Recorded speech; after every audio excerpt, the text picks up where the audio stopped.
Hello, everybody, and welcome to the Bald Ambition Podcast. I am your host, Mookie Spitz, and I am the bald one, and the one with ambition today is Lauri Shoemake. She is the founder and chief strategist of iMarc, specializing in marketing consultancy with a focus on the home remodeling and home renovation industry. Thanks for joining, Lauri. Thank you so much for having me, Mookie. Oh, it's my pleasure. I love interviewing entrepreneurs. I love interviewing marketing people and marketing strategists.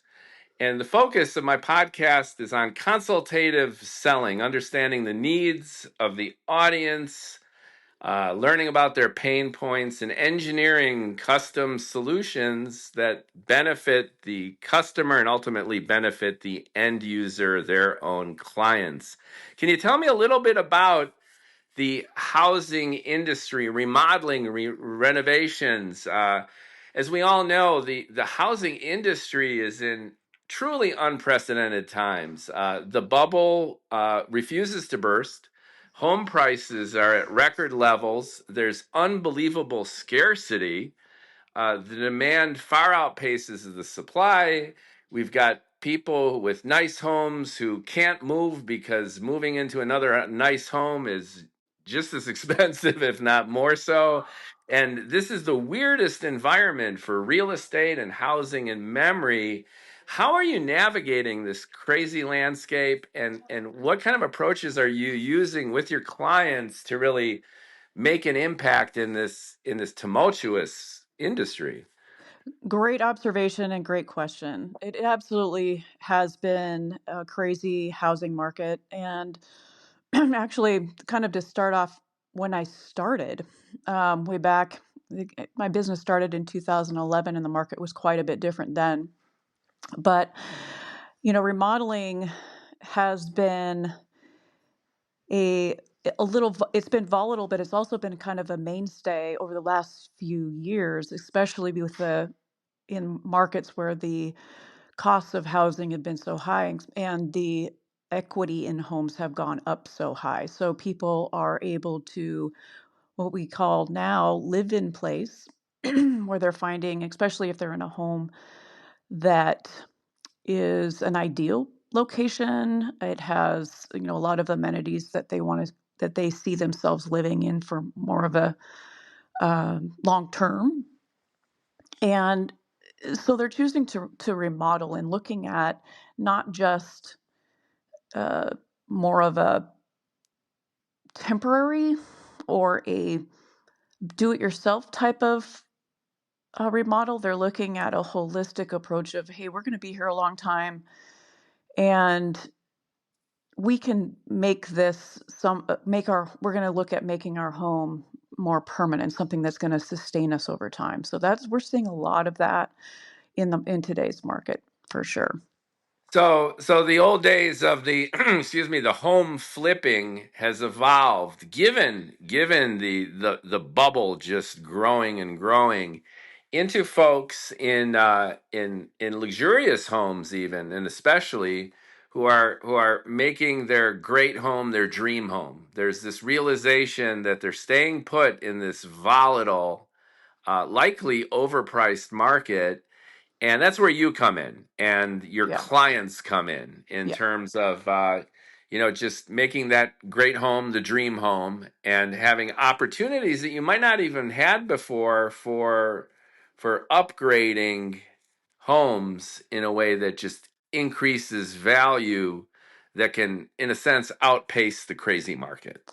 That's exactly right. In fact, all of my clients that I work with they're specialists and experts in all areas. So they have teams of people that understand and what it means to put quality into every aspect. So when you're looking at working with a remodeling firm that is going to look at every detail for you, those are the clients that I work with. It's different than a flip where you're maybe looking at putting in different type of products knowing that we want it to sustain maybe 5 years, but not looking at it as the upper echelon of high quality where you need it to not only fit your lifestyle needs now and in the future, but you also want it to last. And so there's a distinction there when you're making those decisions. And my clients are all of that, the experts that are looking to work with people who are looking for their forever home and need someone to draw out and those qualities, and to make sure that they're looking at their house differently. I mean, case in point, talking to a remodeler about my house, they came in and they said, well, did you think, I was like, well, we really want this room to be open. And they said, well, did you think about extending this whole part of your house? Because then you could incorporate the dining room area, not just the family room. And then we were like, no, didn't even think about that. It's not only just the functionality of where you start a conversation, but my clients really explore everything, and making you think about things you never thought before. And then the And other, with oh, oh, sorry. I'm sorry. Please go. Sorry, I'm just going to let you, Yeah. say too that when I started working with remodeling firms, I was not aware that there was a difference with certain that there's different ways of working with different contractors. So you can hire a contractor that has to hire a separate architect. You can work with an architect directly who has to find a general contractor to work with your project. And then there are design build firms that have the full expertise in house. And I have found that I have gravitated working with these design build firms that offer all of those luxuries in one in-home consultation. And it's really been a fun kind of explorative process, of course, of learning over the years the benefits, then of course leveraging those benefits. Every client I work with has a unique differentiation, and helping them extract what that differentiation is outside of just the process itself. So, if I'm hearing you correctly, by really exploring your client's needs and your clients exploring the homeowner's needs, there's an epic opportunity to upsell. So, it's not like I need to redo the floor in my kitchen. It's, have you thought about your kitchen and its relationship with the living room? And what if we create a new layout? And I've got a great architect who can do this for you, who's working seamlessly with the interior designer. And when we build, the construction people actually work with the team through a project manager. So if I'm hearing you correctly, it's not just a one-off project-based look at home renovation, but it's taking an integrated approach from design through build so that the homeowner gets the most value, that your client gets to really the opportunity to upsell and do as much as they can based on that differentiation. Is that right? That's exactly right. I mean, um, they'll have architects and designers and potentially their electrical plumbing crew all in looking at your house and saying, giving you suggestions like, oh, and I noticed you've got these, appliances on your countertop. Are you, would you like to see those more hidden? And, I've noticed that look like you're having some storage issues here. You've got a lot of extra um, maybe bulk items that are out, helping people see where to utilize space. The other thing too is oftentimes homeowners will approach a remodeler with the idea that we need added space. We need to look at building an addition. And oftentimes where addition can also be a great answer to a particular space challenge, a design build firm will come in too and look and say, you know what, you're underutilizing this space, or you could utilize this this area of your home with, to keep costs down, to utilize your existing space here and there, depending on where they're utilizing the space that they're living in. And they can give them alternative options based on their budget and based on their needs.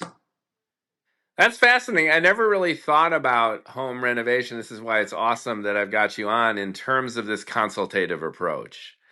So I have my cousin in Florida, and she just did a renovation, and she's been having a myocardial over the last month because the architect passed the blueprints to the builder. The builder chose their own kind of window frames, and she's been losing her mind because the window frames just don't match the design of the home. Hmm. And there was a complete disconnect between the architect with his own vision, who just passed it off to the builder, and the builder just went about choosing the frames that they decided would be fitting or was useful or was cheaper. And she came to the house to look at the progress, devoid of really a project manager who could help her, and she freaked out. And when she called out these window frames to the builder was like, "Hey, it's in the plans." And then when she brought that complaint to the architect was, "My plans are fine. They made the choice about the window. Go talk to them." Yep. So she's got an absolute nightmare, and tons of time is being taken up. And what you're describing is working with clients, renovation and remodeling companies who take a very different tack, which is a single point of contact, which is an opportunity for the homeowner to just let things fly based on this much more holistic way of doing business. Absolutely. So what you described is very, very common when you hire an architect separate from a contractor. There's a often can be the pointing finger, so to speak, and then the homeowner's left in the middle with a mess and stress and extra costs. And that is all alleviated with a design build firm who not only helps you define and then work out your design pre-construction, but they work as because they're working as a team, they can determine what costs are going to be up front. There's not, if you work with an architect who designs you a beautiful project and then you hand it over to a general contractor, there's a little bit of ambiguity of what that cost is going to be. And there could be changeovers. There's more, and if something's missed and they can't build something a certain way, there's a lot of times there's cost overrides with that kind of approach. And with a design build approach, that is all mitigated, where you work up front with the design and the contractor together. So there's a understanding of what the need is. To the point where the selections and everything are all determined, costed out, and they know what they can build. And there's an agreement when they sign that construction agreement that everything's kind of already predetermined with the price. Well, that sounds stellar in terms of anticipating changes so you don't have to do change orders. Correct. Or if you do change orders, then they're mitigated in their intensity and severity. Right, and change orders are typically made when the projects, in this particular case, is when homeowners see they see that the the project that they're working on, they increase their scope. There's like, since we're doing this already, why don't we go ahead and do this? Because it's really going to be something that, they determine that they really want this other added value feature while while they're kind of starting the project. And that happens quite a bit. But then they also, kind of bringing back what you mentioned about the other scenario where you have an architect and contractor separate. In a design build process, you have that project manager that's helping you manage that. There's one point of accountability, and you go to that one person who ultimately is responsible for making sure that the subs get there, that everything's ordered on time, that the permits are, approved and gone through all that whole process. So it takes all of that burden off of the homeowner, which is also wonderful peace of mind. Yeah, it's too bad my cousin in Florida didn't know to Yeah. hook up with a design build firm rather than just separately hire everybody and take on the responsibility of being the project manager. It sounds like herself, Yes. which she did not want to do and did not anticipate having to do. So this model sounds terrific, and it sounds to me like you've carved your niche in terms of marketing consultancy for design build home renovation companies, not just any home renovation company, but you seem to have a design and build specialty, and you were intimating at this earlier, if you're working with a number of clients across the country who are design build home remodelers, how do you differentiate? What's your secret sauce in terms of taking that foundational process that you've just described and creating a unique brand identity for each of your respective clients? Great question. And sometimes it's very subtle, but there's always, and that's my favorite part, is that when I'm working with clients for the first time, it's doing a deep dive into what I like to call their unique DNA. And it's obviously marketing, the competitive analysis, the doing doing interviews with clients, doing interviews with staff, as subcontractors, and really getting at uncovering what makes this company unique, from all of that data. And where something could be, I've got a client that is in Wisconsin, and they have this incredible, they have built this incredible relationship over, well, their 70-year-old company that has, but they've got a unique process that includes the subcontractors in a very early part of the process. And the subcontractors have been working with this particular company for tens of, like, decades. And that kind of level of quality and consistency is extremely valuable to a homeowner. So we then, understanding that this is quite unique, and they also kind of build an in-home, they build a really unique culture where they're teaching and training and building up their craftsmen too. And so knowing and understanding this as a differentiation, we build that into the messaging. And we also, a very critical part of that process is understanding who their ideal clients are, who value what they enjoy and have been successful at providing. And so you marry those two. When you marry those two, you have success. If the brand is off, if the brand doesn't, and the other thing too that's really important is that we don't want marketing message to say one thing and the experience to be another. So it's really about looking at the marketing, sales, and operations as an integrated system, and that marketing becomes a vehicle for the making sure that it's in alignment with operation and sales. And if there is it's that's disjointed, that obviously affects the brand. So my passion is working with the companies who understand that, and then delivering it in spades, so that they're marketing to their strengths, and they're marketing in as authentic way as possible. How do you go about getting to know the DNA, as it were, of these respective design build firms? Do you conduct interviews with stakeholders and experts? And I'm assuming since they're design build by nature, you obviously want to talk to the founder or president. You want to talk to the chief creative person, Yeah, presumably the head operations and the project management, along with some of the downstream folks too, right? To get a full 360 view of the company and how it's different. that's exactly right. And that thorough, it's usually can be a 4 month, but we try to do that in 3 to 4 months. Is a deep dive that includes a lot of interviews, a lot of one-on-ones, and really getting clarity of who everyone is, what their roles are. And then also it's just verifying from multiple sources, whether it's the clients, whether it's subcontractors, partner vendors, staff, leadership. We try and find the continuity, the areas of connection, that stand out among those that validate maybe what leadership would want how they, what their goals and aspirations are, or how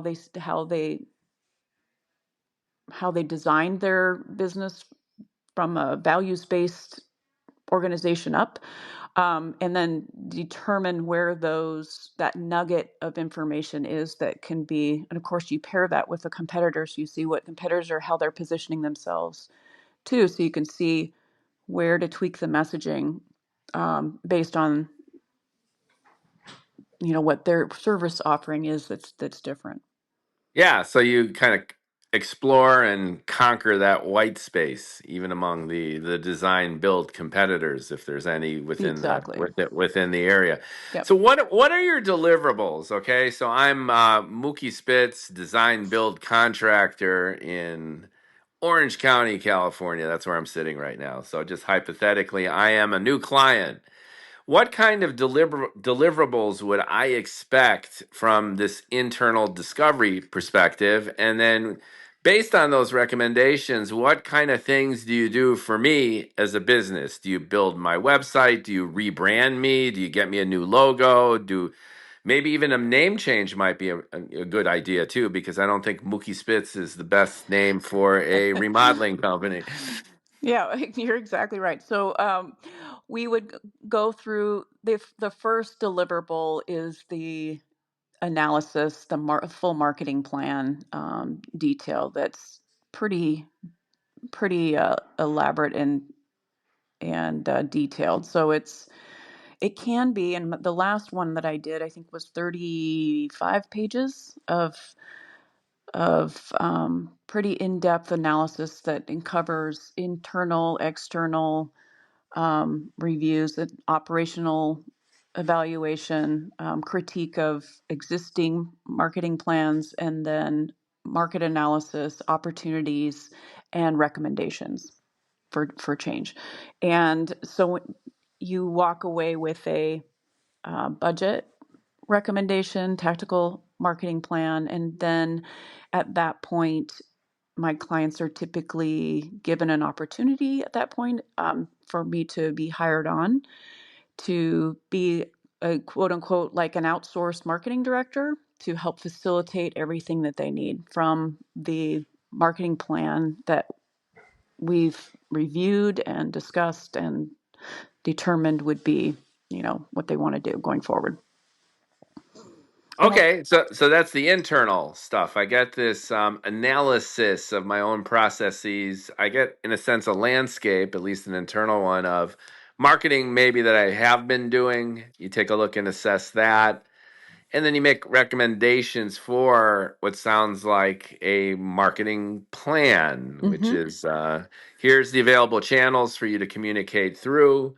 Here's the paid, owned, earned approaches that you would recommend based on where they are, based on the competition, and most significantly, based on the audience, based on the target audience. exactly. Okay, so Mookie Spitz in Orange County, California, has this awesome analysis. And then, what kind of services do you provide? Can you build me a new website? My website's terrible. It's got pictures of my bald head when it should have homes on there, like luxurious homes that are eager to be renovated. Absolutely. So we usually start with a prioritized action plan because and based on a budget that is a predetermined budget usually is what clients like to work with is to understand, hey, we have a budget for this. How would you suggest that we prioritize these action items? So I help them with that. And then we do everything. So we do logos and websites and digital ad campaigns, just about anything. The only thing we probably even, well, I guess we have, you know, people that we work with for video and social media and just about anything associated with marketing. We haven't done a lot of radio, I would say, but I would have a resource for that. Basically, it can be resourceful for anything that is needed. All right, so it sounds to me like you're full multi-channel, and as they say these days, omni-channel, That is right? exactly right. Yeah. So and again, from my own marketing experience, you got a rebranding exercise, like change your logo, change your website, make the website more consultative, which Right. you're teaching your clients consultatively how to be more consultative. So assess needs, like what do the homeowners really need? What are they looking for? What's trending in the neighborhood? What's going to trigger them into really initiating what sounds like fairly high-end luxury renovations in some of the nicer neighborhoods in the United States. That's probably right. Absolutely. Yes. Okay. Yeah. And The content strategy is very, very much a part of that process too, which is I think what you're touching on too is, the messaging that ties with that is significantly important, but also needs to be, um, what's the best way to say this? It just the message needs to fit your branding so that the tone and the the way that you write for every client needs to be consistent. The imagery needs to when you're producing social media content, when you're producing blog posts, that it all has to have a voice that resonates with the brand. And so my job is making sure that I facilitate that and can deliver on those deliverables with accuracy. The last thing I want is my clients to have to feel like they are either frustrated or feel like they have to revise content or revise things that are presented to them multiple times, and that a resource like me does not get them. And that's where I think I stand out, is that I pride myself on taking that time, that liberty, the dedication to really understand my clients so that I am an extension of them and that I pass that on to my team. And I consider that a failure on my part if that does not happen. so I think you're getting to the heart of the consultative approach, which is perfectly tailored to ostensibly higher end services. So you've got these design build firms throughout the United States. They're all different and uniquely positioned based on your evaluation of the essence of their personnel, the uniqueness of their approach to the process, and even legacy relationships, like you're mentioning with the subcontractors in the region. Whatever makes them distinctive, you explore that white space and you dive into that white space based on really getting to know each and every customer to the point where, as you say, you become a natural extension of their own staff through the marketing lens and through all the services that you provide in terms of getting the word out to their target audiences that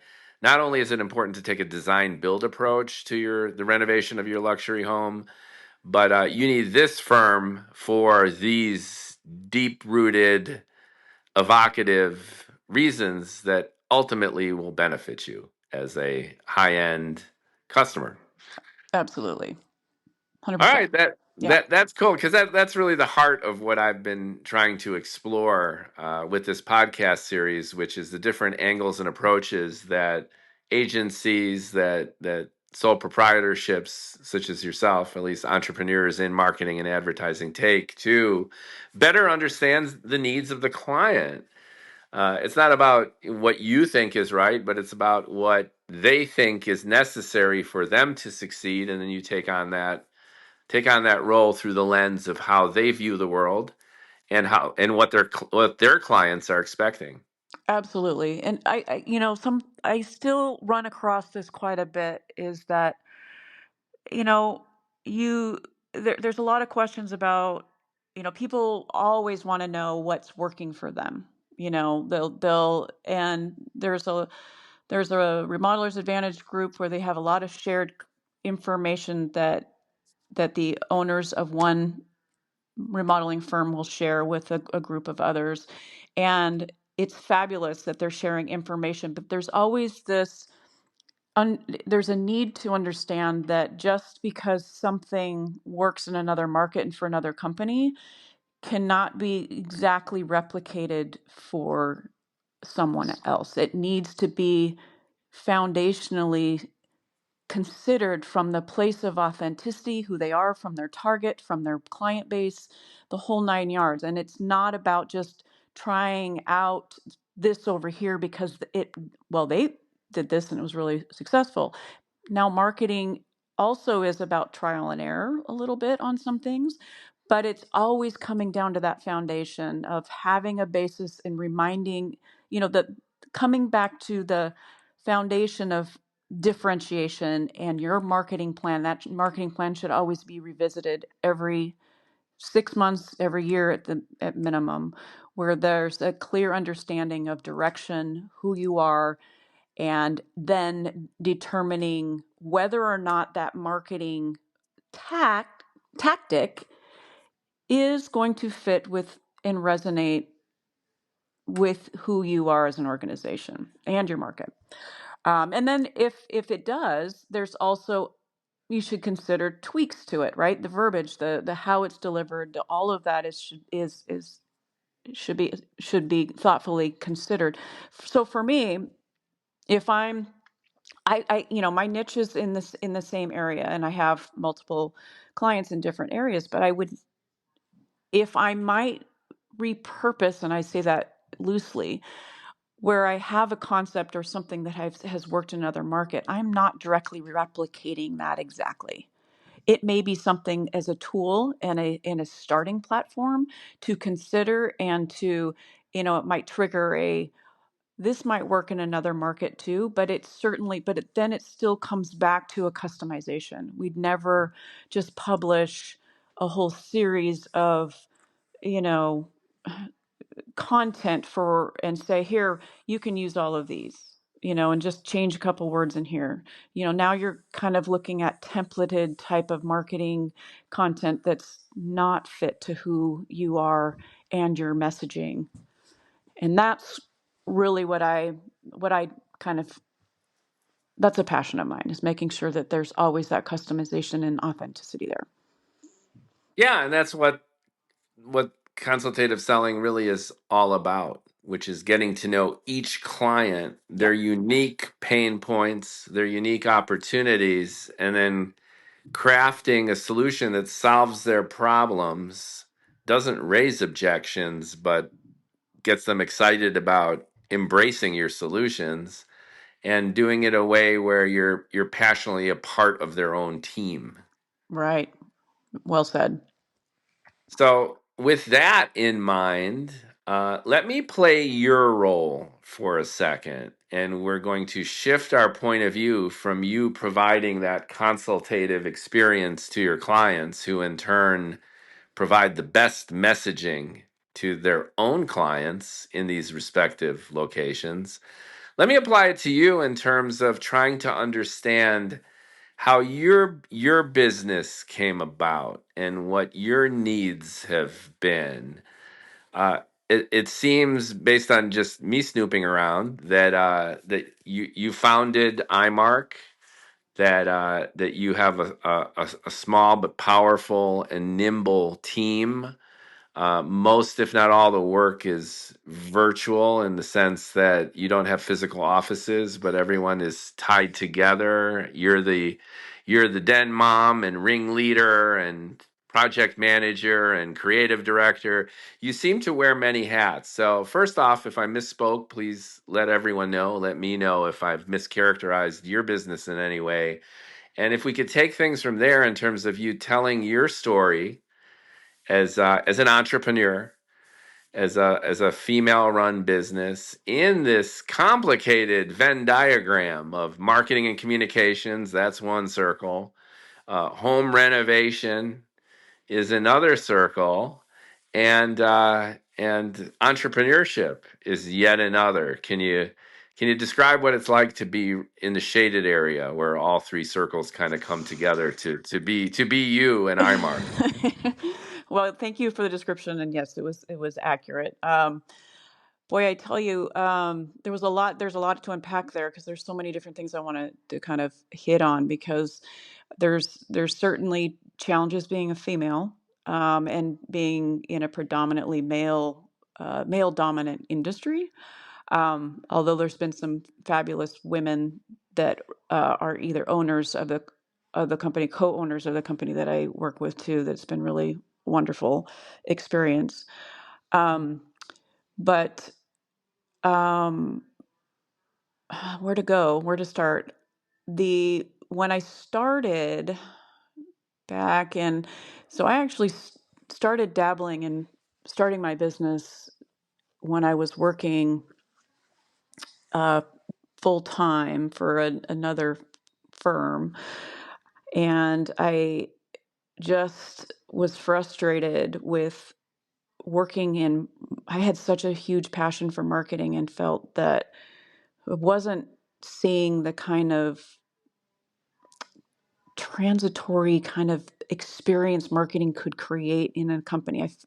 We were missing, I wasn't able to influence the decision makers like I hoped in some of the areas that I thought we could have gone in terms of differentiation. And working in a corporate environment is certainly different. And I decided to go out on my own, and it was a tumultuous kind of environment. I believe the market was I can't remember. So it was in 2008. So it was a little Well, that or was that was 2009. that was that. So 2008 was crazy time, Yeah. right? That was the big bubble bursting. Yeah. Yeah. Yeah.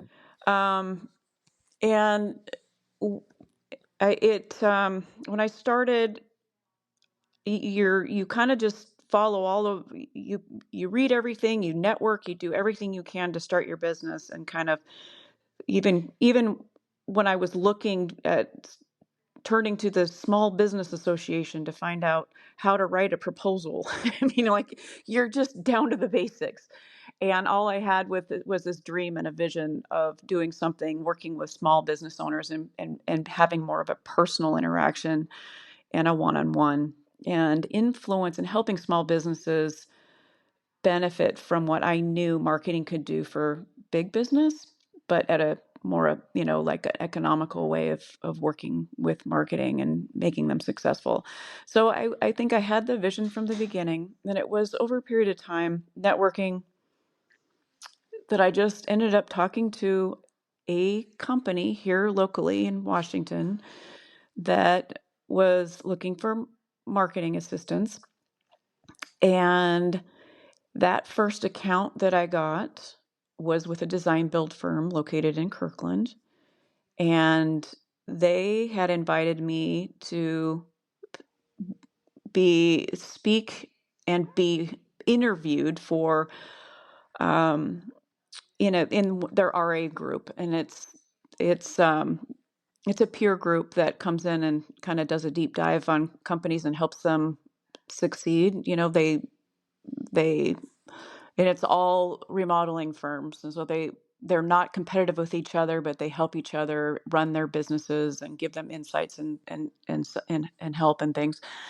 But I was part of that interview process of learning about this company and what their marketing, where they were, and I had barely even started working with them, so it wasn't like I had much influence at that time, but it was a really eye-opening experience. And then, of course, it turned into a opportunity to get connected to some of the other people in the group, and that's where I got it referred to another um, client, and kind of so on and so forth. So all of my business has grown from referrals. And I'm a small enough business where I can rely on just referrals, but my clients, I wouldn't recommend that being the only way to grow your business. They're a lot bigger than I am, with a lot more, revenue tied to their goals and supporting large, more bigger staff and things like that. A lot more overhead. But that's what's been so exciting, is that my passion for interior design just became a natural blend of my passion for marketing, and then all of a sudden it's like I'm working with these people who are designing all the things I love. And so it wasn't hard for me to become immersed in it, obviously, because I love, if I had a choice way back when, I would have chosen a career path in interior design, and I love working with my hands. I, to this day, would just want to learn craftsmanship. Like I am so enamored by what these people do and their skill level. It is it is something that drives my passion. So the two have combined, and it's been a wonderful ride. But people always tell you to kind of follow what you like, not worrying about, you know, what chasing money and all of that. And it's really true. I mean, it was something that I wanted and needed for myself to have a career and continue that career. But it was motivated by a desire to help people and to have a place to put my energy and my education and my passion. And it naturally, when you have those two worlds combined, that's where you get, I think that's where you kind of enjoy what you do, and then it just kind of goes from there. That's wonderful. I spoke to a former colleague of mine going through a career transition. That's the last podcast in the series, my Mm. friend Tori Moss.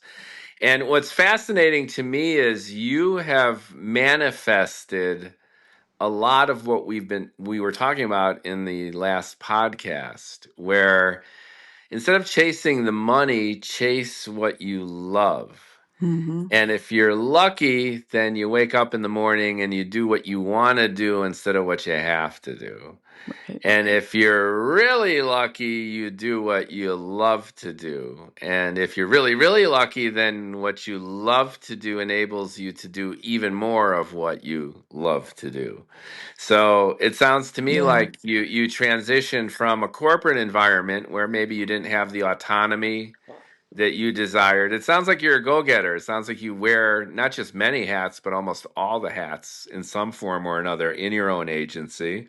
Hmm. And you've got drive, you've got creativity, and you just needed the shackles removed, as it were, to instead of just being a plug-in or bolt-on extension that you were central to all aspects of the business. You were set free, and in ways it's lucky, but in ways it makes sense. You were also drawn to something that you loved, in addition to being simply exposed to it. You love interior design.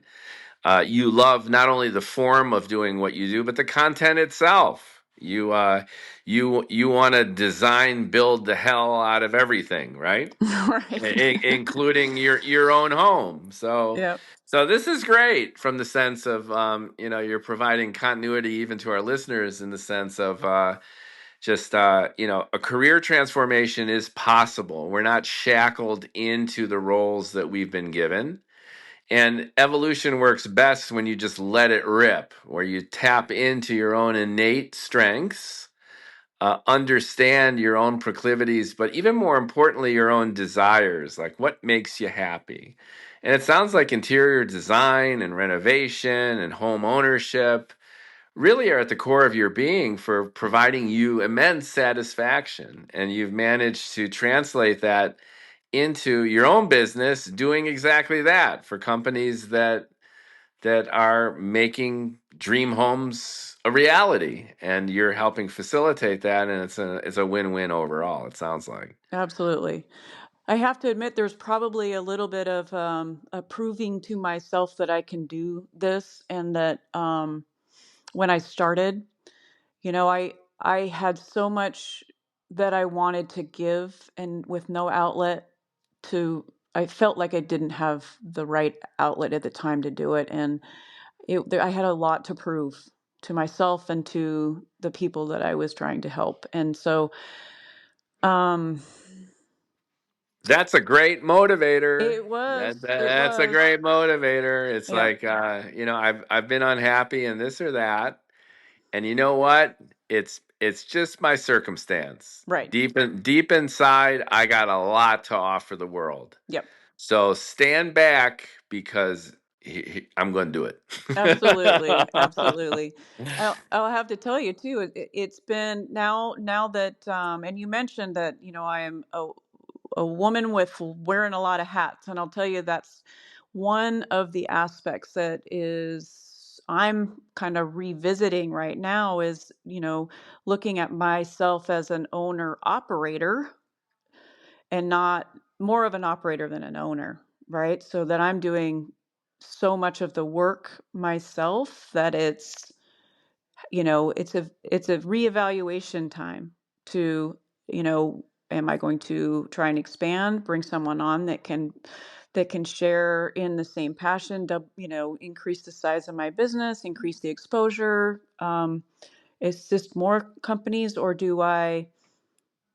what do I do? Right. So, Well, it um, sounds like you're at the crossroads. I'm at the So crossroads. so my buddy Tori is at the exploration discovery phase, right? Which is what you were doing in terms of soul searching. You were along a career trajectory and you hopped off that train. You were not quite sure which station you got off of or what kind of train you could get back on, but you have made the bold move. You did it, and you've been rolling along, and now it's the next big challenge, which is Right. instead of the doing, it's the delegating, it's the managing, and it's the scaling Yep. up and out to empower others to do many of the things that you do, so you can concentrate mostly on, and that's the primary role of a CEO, to not only manage and delegate, but to round up new business and to excite people about your value proposition and go out there and be consultative. Right. Exactly. Exactly. Help more Right, right. people. Help more people. Right, right. So that is awesome sauce. Yeah. All right. Well, thank you so much for really educating us on the industry, which is this topsy turvy housing industry. At its core, you have people living in place because the market is so pricey and volatile that the time has never been better to just renovate and remodel and upgrade the digs that you got, make them even more valuable. And while you're doing that, you can improve the quality of life of you and your family because your nice, expensive place is now made even nicer. And you're adding Exactly. value, and you're also adding a better quality of life. And and then you also shared how a career can evolve and how a consultative approach could and should work, even for what ostensibly is a step-by-step process. The design build process is the foundation of how these firms do their business, but it's the job of the consultative marketer to take it apart and put it back together again based on the unique qualities of each client. Yep.